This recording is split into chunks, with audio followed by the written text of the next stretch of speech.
За бүгдээнд нь нэгд өдрийн мэнд. За маш галзуу 7 хоног биднийг хугацаж байгаа тий. За яагаад галзуу гэж нэрлэдэг байна вэ гэхээр хэдүүлээ юм бид нараа юу болох гээд байна гэдгийг хэлэхэд харъя. За өнөөдөр нэгд өдөр гайгүй тайван байх шиг байна тий. Гэхдээ маркет яаж хөдөлж байгаа. Яагаад за микагараа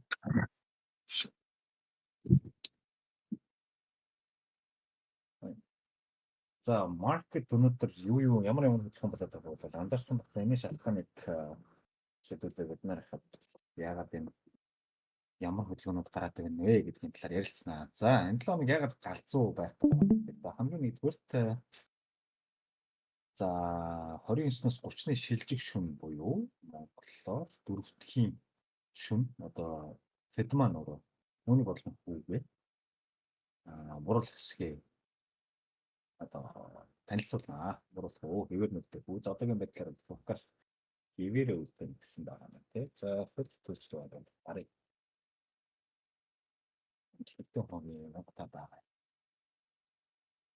Арцаач.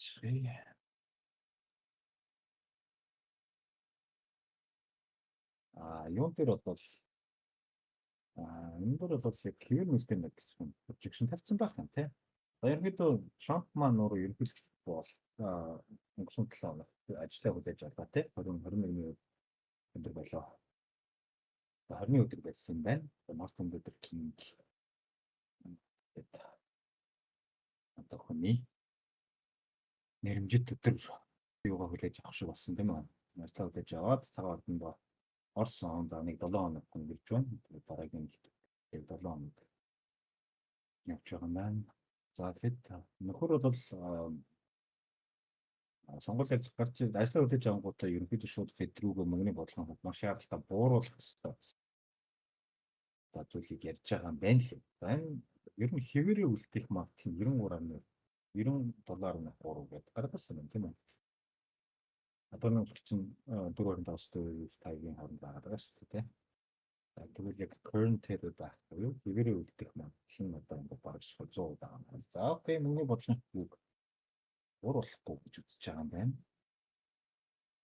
За тэгвэл маркетыг бас нэг easy хийх байх. Гэхдээ яг forecast дээр тэгж тавьчаад яг action-аа тий яаж гарч ирэх вэ бид нар мэдэхгүй. За бас төвлөрөх шийдэх юм бол нэлээд савлаа маркет савлаа болж дамжиггүй. За тэгвэл дараагаар нэг 30 минутын дараагаар за манжаан пост маань нөгөө конференцд ярилцлага өгдөг. За энэ ярилцлаганд агуулга ер нь энэ жил 2025 онд цаашдаа мөнгөний бодлого хүүгээ ямар хөө байдлаар баримталж явах юм бэ даа штэ хэдэн удаагийн одоо кат буюу одоо бууруулалт орж ирэх вэ гэдэг яриануд бол хийгдэх баг. Он гаргаад хамгийн ихний уулзалт учраас бол энэ 25 оны цаашдаа яах бодлого баримтлах мөнгөийг нэлээд учраас энэ яриаг бол бас сонсоод за дүгнэлтийг нь сонсох юм уушиг батлагтай болов энэ дараагаар тийм ээ. За тэгээд энэ 7 хоног бас нэг галзуу болгож байгаа зүйл маань за компаниудын одоо удирдлагын талингууд гараад ирсэн байгаа. Өнгөрсөн 2-7 хоногийн өсөлт банкны секторуудаас гарч ирснээс хойш бол явж байгаа. За энэ 7 хоног хамгийн галзуу буюу одоо Magnificent 7 гэж яриад байдаг. Хамгийн том 7-гийн 3 4 нь буюу хаанзаа за энэ мета ганцхан мета бол бусдын байхгүй шүү байгаа үстэй. Хараад байгаа ямар ч байсан 3 дахь өдөр метагийн одоо earning бол гарч ирэх юм байна. Facebook дээр Magnificent 7 гэж яриад байгаа. За би миний анзаарснаар мета бусад юмуд за энэ биш үү. Microsoft орж ирнэ, Tesla орж ирнэ. За өөр юу байна ингээд Google бас орж ирэх л ёстой доо. Ის тарсан чинь яг юм байна. За ямар ч хэлсэн нөгөө 7-гийн чинь 3 юм уу 4 хийх нь ингээд гарч ирэх юм Tesla. Meta, Microsoft гэдэг тий. За юу Nvidia бол хамгийн сүүлээр гарч ирдэг баг сарын дараа бол гарч ирдэг. За өнөөдөр Nvidia-гийн хувьцаа бас энэ маркетинг нэлээд бужигнуулж байна. За шууд ярьч та. Nasdaq-ийн чартнаас ширээ нэгээр бичв. За энэ ким бий болоод байна.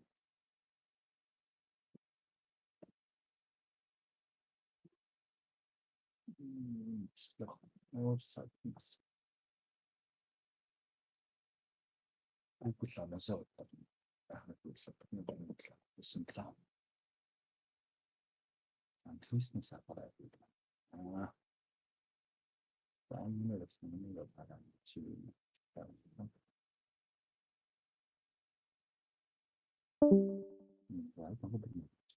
За Nasdaq за шууд энэ мэдээнд гарч ирээд явчихад одоо Nasdaq-ийн хувьцаа маань өнөөдөр 4-5% шууд индекс маань унж орж ирлээ. Оо за гоё.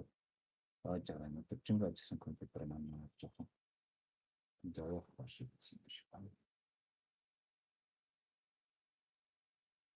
Хацаад ирсэн.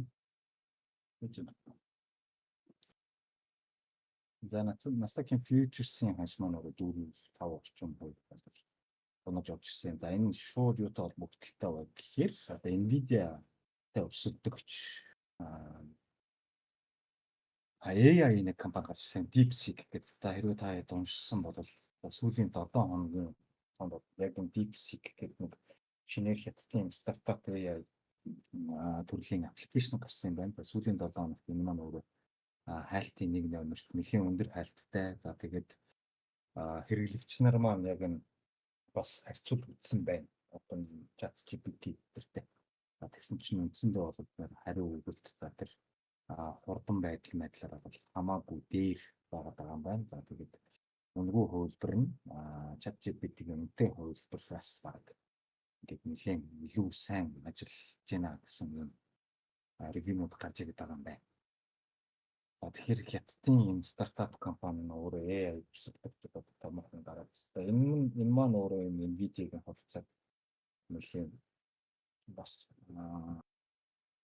нөлөөлөх шиг боллоо. Мэдээж өсөлтөгч тэгэхээр тэр том өсөлтөгч гарч ирж байгаа гэсэн. За тэгээ Nvidia-гийн хувьцааны уналтаа энэ 7 хоногт бас юм гарч ирэх хэвээр. Тайлбар гарч ирэх хэвээр. Зүгээр хэд өдөр юм би хахад эргээд харахаараа хэлээ.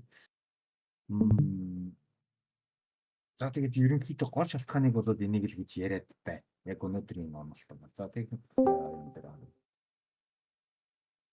За ямар нэрсэн би компьютер нь гэж бодох байсан юм.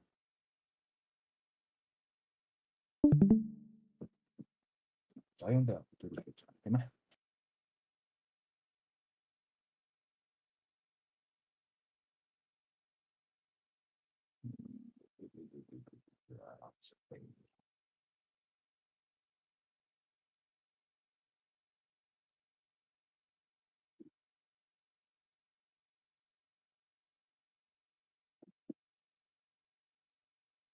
Доллар индекстэй дараа нь төрлөө.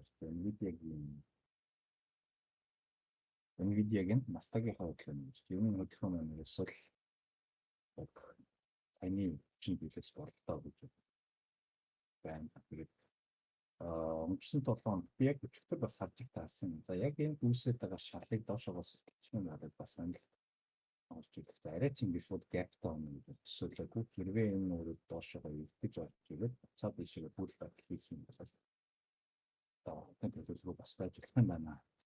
Гэсэн хүлээлт гаргаж байсан болж шууд нэгтгэн gap-та тэр чигтээ доошоо буцаад явчихлаа. За энийг ягаад би тийм төлөвлөгөө гаргасан бэ гэхээр чинь өөрөө ингэ балансын хажуугийн хөдөлгөөнд нэг цагийн за яг энэ хөдөлгөөнд ингээд аваад үзэх юм бол хажуугийн хөдөлгөөнд шилжсэн байсан. Энэ давыг илтгэж чадаагүйгээр буцаад энд одоо тэгэхээр барилжаалагдчихсан волюмтой бүсгүй юмж орж ирэх юм бол энэ чинээсийн бүсийг ингээд л ороод ирсэн. Энэ чинээс би шорт явуулж авсан. Тэгэхээр гарч ирэх юм байна гэсэн. Энэ төлөв цохосон болж чинь одоо гарачтай авчихсан гэ гэж. За тэгээ ямарсан юу болсон байна да энийг нэг жоохон ингээд том бүсчлэлтийг нь үцсийг нь арай ингээд томсгоод ингээд үзэх юм байна уу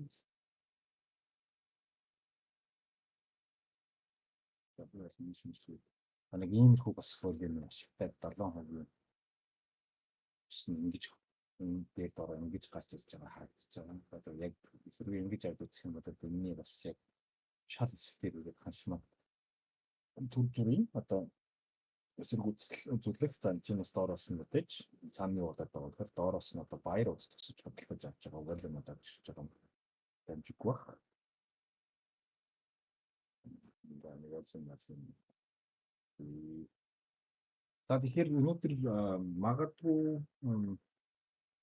энийг дэлгэмдүүлээд доороос нь Bible Deep гэдэг шиг бас доороос нь хадгалж авч байгаа хүмүүс нэг байх нь үргэлжлүүлээд бас тодорхой хэмжээгээр унах үгүйг бол бид нар тааж мэдэхгүй учраас энийг нэлээд энэ уналтын дараах хөдөлгөөнүүдийг анзаарч байгаа. Энд чинь бас тодорхой хэмжээний бод зэргийн бүтцийг үүсгэж хагаад барилжааны сетапуудаа үүссэн бүтцэн дээр нь сетап хэлгэж харж байгаа барилжаанд оролцохгүй болов энэ өнөөдөр цаашаага үргэлжлээд шууд хүчтэй өсөлт бол гаргана гэж би бодохгүй байна. Шууд өсөхөөсөө өмнө тодорхой хэмжээгээр гэж унаж юм чинь тодорхой хэмжээний бүтэц үүсгэж явж байгаа.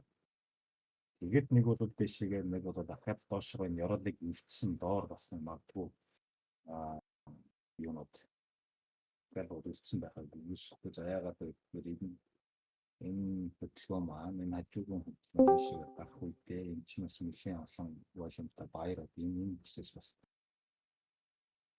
хөдөлгөөн нэгдэж шиг оруулж ирсэн. Тэгэхээр энэ ханшмаа нөрөө хангалттай энэ бүсүүд бас за ер нь орж ирэх магадлалтай. Яг ингээд дэшээ татчихын даа гэж бодоод ингээд дагаад орох гэтэл ханш өөрөө яг Нью-Йоркийн нээлтийн дараа гэж санаж болж байна. Тэгэхээр энэ чи Нью-Йоркийн нээлтийн дараах хөдөлгөөнүүдийг анзаарж агаад за тэгээд цаашлаад энэ 7 хоног нэг юм видеог энэ бусад компаниудын Meta дээр нэг Magnificent 7 гэдэг том 7 гэж чинь хийх юм санхүүгийн тайлбарууд болох учраас ер нь бол яг тийм хөвцөн хөдөлгөөнүүд нэлээд бэлтгэлтэй байх хэрэгтэй. За эргээд өсөлтийг нэлээд бүтцүүлж иж харах нэг зүйтэй болтой байна. За харин илүү хаанаас дагаж за энэ доошоо уурдаг байгаа бол нээлтийн дараа унах юу анзаарах юм болов хаанаас шорт орж болох вэ гэдэг төлөвлөгөөнүүдээ гаргаад өнөөдөр суулж барай.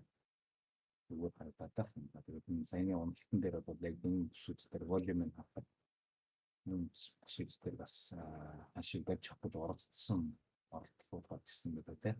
Энэ зөв бас нэг ингэж нэг онж орж ирэх хөдөлгөөн байх болов гэж өнөөдрийн хөдөлгөөнөөр энэ хүү байдлаар таамаглаж байна. Долларын индекс рүү гарч тийм. Энэ 7 хоногийн хөдөлгөөн бол галзуу доошоогоо дэшигээ буцаад саяны бүс рүү тийм дээдлийн уналтыг буцаад нөхөх гэх мэтчсэн хөдөлгөөнүүд гарахыг үүсгэх гэдэг одоо нэг earnings season гэж болж 7 хоног байгаа учраас тэгэхээр яг саяны том одоо бүтэц волюм дотор ханш хоёр тишийг ойж арилжаалагдах нь за нэг бол энэ доотлын сонголттой хямдхан discount area одоо тийм хямдхан болсон гэсэн өмнөөс цаашаа өсөд явах гэдгийг бид нар энэ 7 хоногт харах нь.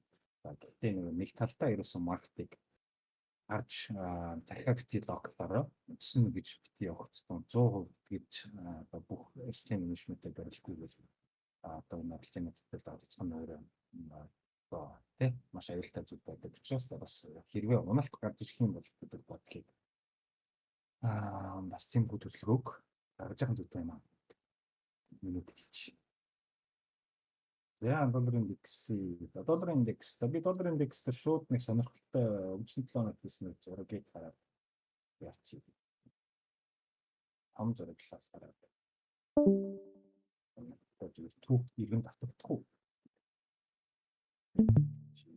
За мэдээж энэ нэг бүсээс өнгөрсөн 7 хоног хийж байгаа. Энэ бүсээс ер нь эсрүүцэл авах уугүй юу? Нэлээд энэ уналтын эхлэлээр өсөлтөөс уналт руу шилжих хөдөлгөөн гарах үедээ энэ чинь ордер блок болохоор үүсгээд явсан байгаа бүс байгаа. Энэ бол нэлээд бас тодорхой хашинд нөлөөлөх бүс талаар ярьж ирсэн. Тэгээд явуулсан хаш маань дэшигээс сэтгэл цаашаа үргэлжлээд өсөж чадахгүйгээр энийг бол одоогийн бодлоор одоо эсрүүцэл доошоо за бараг 7 хоног шиг юм шүү да тий. Онолд авчрахыг ажиллаа хүлээж авснаас хойш гэсэн үг. За. За энийг яагаад тэгж холбож ярих гэдэг юм бэ гэхээр за F ерөнхийлөгч маань F Дональд F Трамп ерөнхийлөгч маань 2 удаагаа ерөнхийлөгч болж байгаа тийм 16 оноос 20 оны хооронд болоод ерөнхийлөгч яатан ажлыг болж харсан. За түүний 16 оны 11 сарын за яг энэ нэлээд ойролцоо гэж олж гисэн 17 8 билүү ерөнхийлөгч сонгуул болоод ялж ирсэн байлээ. За яг тэр ялтыг байгуулсны дараа долларын индекс өссөн. Үндсэндээ чангарсан гэсэн. За тэгээд яг одоо цагаан урданд буюу 1 сар гаргаад мөн адил 1 сарын 18 билүү 19-ний за яг энэ өдрийг л харж байт юм дээр тэр зүү тогтол нь бол дандаа 1 сарын 20-нд яг тэр Мартин Лютер Кингийн өдөртөө зэрэгцээж хавал яг энэ одоо та нар руу хөтлөж болоод ингээд ажлаа хөтлөж авдаг юм шиг байлээ. За тэгээ яг энэ ажлаа хөтлөж авсны дараагаар үндсэндээ долларын индекс матэрчтэй 2 жил дараа юмсан байна. За тэнгуүтэй маш сонирхолтой тэр үед бол мөнгөний бодлогын хүүг дэшиг өсөж ирсэн. Яг энэ 4 жилийн хугацаанд шүү. 4 жилийн хугацаанд. За мөнгөний бодлогын хүүг дэшиг өсөх нь одоо үйл дагавар нь юу байх вэ гэхээр долларын индекс чангарч явах хэрэгтэй. Чангарна гэж үздэг. Тийм корреляцтай харна гэдэг. Мөнгөийг илүү зах зээлд нийлүүлэхгүй том бацж байгаа гэсэн дараа долларын индекс үнцний батлаад өчтөй болж байгаа хэрэгтэй. Гэсэн яг цаг баруун бол мэдээж яг нэг эхний 2 жилд нь яг юу болсон мэдэхгүй байна. Гэхдээ ямар ч сан эхний ээлжинд наад за өмнө нь бол яг юм хажуугийн хөдөлгөөн авч байгаа. За тэгээд ерөнхийлөгчийн сонгуульд ялт байгуулсны дараа бас хойшоо 11 сараас одоо ажиллаа хүртэл өсөж байгаад ингээд унаад буцаад за тэгээд түүний ажиллаа өгөх хугацаа нь бол 20 оны 1 сарын сүүлд байсан байж таараа Жо Байденд те. Тэр хүртэл бол эргээд за 18 оноос дуусгах нь бол долларын индекс дөрөвдөө өсөж байгаа. Үндсэндээ баг ингээд харах юм бол өөрийнх нь сонгуулийн ажил ялалт байгуулсан өдрийнх нь ханшин дээр баг ингээд 1 сарын 20 дээр гэдэг чинь яг л яг тэр ханшин дээр очиод ингээд дуусчихсан байна. За энийг бүр сонирхолтой үеийг болж харах гэдэг байна. За энэ жилийн хөдөлгөөн бас нэлээд ойролцоо. За өмнө нь мөн адил хажуугийн хөдөлгөөн дээр явж байсан. Тэгээд ерөнхийлөгчийн сонгуул ялалт байгуулснаас хойш байгаа буюу за энэ мэдээж ингээд дорс өсч явж ирсэн юм маань өөрөө 1 сарын 10 бас хэднэр болсон баг те. За 15 6 болсон юм уу та нэлээд ойролцоо тооцсон байгаа. За сонгуульд ялалт байгуулсны дараагаар 24 он шүү дээ. За яг дараагаар өсч ирсэн боловч ажлаа үдэж авлаа. За ингээд нэг унж хэлж байгаа юм зурглал байгаа. Тэгэхээр магадгүй энэ дээр мэдээж би ягаад энэ түүх хэрэгэн давтагдах боломжтой юу гэдгийг ягаад мэдээж мөнгөний бодлогын хувьд бууруулах. Мөнгөний бодлогын хувьд бууруулна гэдэг чинь өөрөө зэтэл хангалттай долларыг бодоогүй мөнгийг эргэлдүүлсэн хангалттай нөлөөлөх боломжтой тийм хүмүүс зээл аваад шилүү гар дээр мөнгө авах боломжтой гэдэг утгаараа нийлүүлэлт ихсэж чинь гэж ойлгогддог. Тэгэхээр мөнгөний нийлүүлэлт мөнгөний бодлогын хувьд хэрэг хангалттай хасаж чадах юм бол нийлүүлэлт хийгдээд долларын индекс нь өөрөө тодорхой хэмжээний хугацааны нөлөөлөлтөс мөнгөний долларыг унах юм тий. Сулрах юм гэж бодож үзэх юм бол яг энэ түүх давтагдахгүй гэдэг зөвхөн сонирхолтой зүй тогтол болгож харуулж байгаа. За нэг мэдээж шийдвэр нэг 4 жилийн дараа за магадгүй 1-2 жилийн дараа бүтэн зурглал явж дуусны дараа харах. За харин ч эсрэгээрээ бүр энэ хөдөлгөөн энэ хамаг биш одоо хэдүүлээ нэг жоохон магадлал тооцоолоод үзэх юм бол энэ бол зүгээр яг түүх иргэн давтагдахгүй гэдэг сонирхолтой юм шиг байна. За магадгүй энэ хэрвээ Трампын засгийн газар маань өөрөө юугаа бодлогосоо хэрэгжүүлээд ингээд явах нь бол энэ бүсээсээ доошоо энэ волюмтай арилжаалагдчихж байгаа бүсэд ингээд салаад гараад ирсэн бүсээс pullback гэдэг техникийн шинжилгээний магадлал байгаа шүү дээ. Ахад үргэлжлүүлээ чангараад явах боломжтой юм мэдээж боломжтой. За Дональд Трамп одоо хачирын бүтээл Орос Украины дайны юунд асуудал хандуулж хэлсэн хамлуудыг тавиад хэлсэн байлаа. За хятадыг 10% тариф буюу тий. Энэ чинь баг өөрийнх нь ихлүүлсэн дайн ах шүү. Орос уушаа Америк хэдийн худалдааны дайн тий. 2017 онд хэлсэн дайн шиг санагдаад байна. Худалдааны дайнтай явах хоёр улс. За тэгээд гарч ирэнгүүтээ хятадыг мөн 10% тарифаар одоо хятадд үйлдвэрсэн бүтээгдэхүүнүүд Америк руу орж ирэх юм бол одоо тарифыг дахиад илүү нэмнэ өсгөнө гэсэн юм хөө яриануудыг гаргасан. За би ихтэй үүнийг ашигламааргүй байна, хэрэглэмээргүй байна. Гэхдээ надад бол үнэхээр одоо ажиллаа хийхин тулд би хэлээр төлчих чадахгүй байх юм бол одоо яана. Тариф нэмнэ л гэсэн нэг юм хөө утга санаатай яриануудыг өгөөд яваад байгаа. За тэгээд харцгаа хэдүүлээ доллар индекс чинь бас цаашаа чангарч чадах нь харин энэ бүс рүүгээ орж ирээд магадгүй ингээд дараагийн 1-2 жил унаад буцаад энэ арилжаалагдчихсан бүсийн шал руу унаж орж ирэх боломжтой гэдэг нэг юм дүр зураглууд доллар индексийг хараад нэлээж явах шиг байна. Мэдээж долларын индекс чанараар шалгахаас хамаарат металл болон бусад бүтээгдэхүүнүүдийн аншин бос тодорхой хэмжээгээр нөлөөлдөг. Энэ ч долларын индекс гэдэг бас анзаарч явах хэрэгтэй. За гэхдээ долларын индекс гэхээр энэ чинь дан ганц доллар байдаггүй зэ. 51% доллар эзлээд бусд нь одоо евро, паунд, йен, швейцар франк гэх мэтчлэн 4 5 байдаг бол орнуудын бас мөнгөний тэмдэгт ороод калькулят хийгээд явж идэг. Гэхдээ бол одоо доминанц контролдож байгаа бүтээгдэхүүн мэдээж доллар нэ гэж. За окей. За гадрын залт руу орно гэдэг.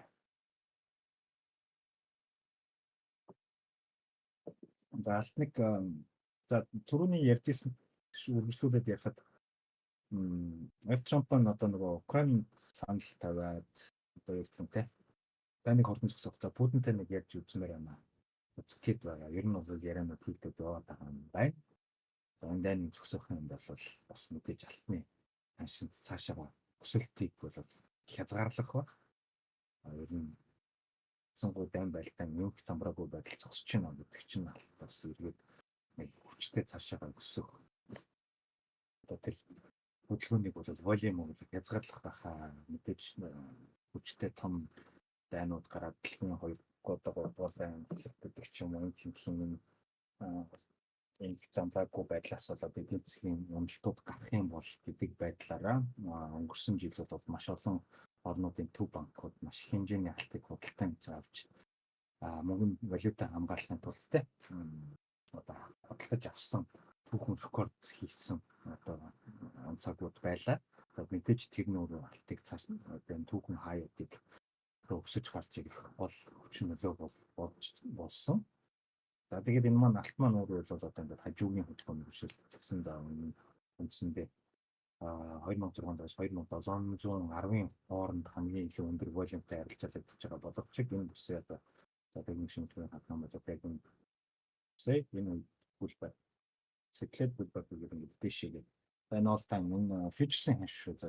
Одоо ер нь бол яг техник шинжилгээний одоо фьючерсийн ханш дээр чартын дээр зурж явах хамгийн реалистик чарт юм тоо зурглалтай зүг байгаа учраас ямар нэгэн CFD брокеруудын зөрүүтэй чартууд байгаа гэдэг шүү дээ.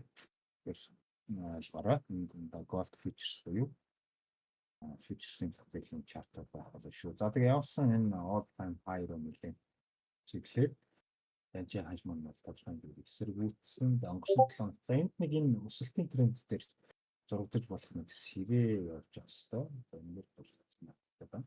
За тийм.